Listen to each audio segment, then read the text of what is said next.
আচ্ছা, তুমি যদি চিরকালের জন্য বেঁচে থাকতে, তুমি কি সেটা গ্রহণ করতে? আমার একটা ধারণা আছে।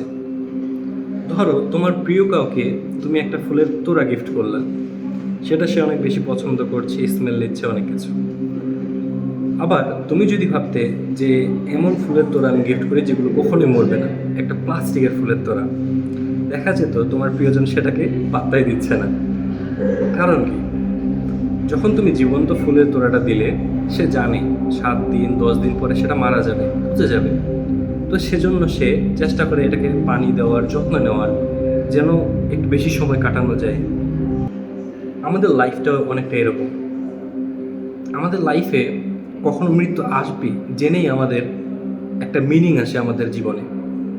যদি আমরা কখনো নাই মরি, তাহলে আমাদের কখনো এই মিনিংটাই আসবে না জীবনের, যে প্রতিটা দিন আমাদের সুন্দর করে কাটাতে হবে, আমাদের মনোভাব ধরে রাখতে হবে, আমাদের সবাইকে রেসপেক্ট করতে হবে, ভালোবাসতে হবে, এই পৃথিবীকে ভালোবাসতে হবে, এই যে আমাদের সৃষ্টিকর্তার সৃষ্টিগুলোকে ভালোবাসতে হবে। তো মনে রাখবে, সেই প্লাস্টিকের ফুল হওয়ার চেয়ে জীবন্ত ফুল হয়ে বেঁচে থাকো, জীবনে অনেক শান্তি আসবে।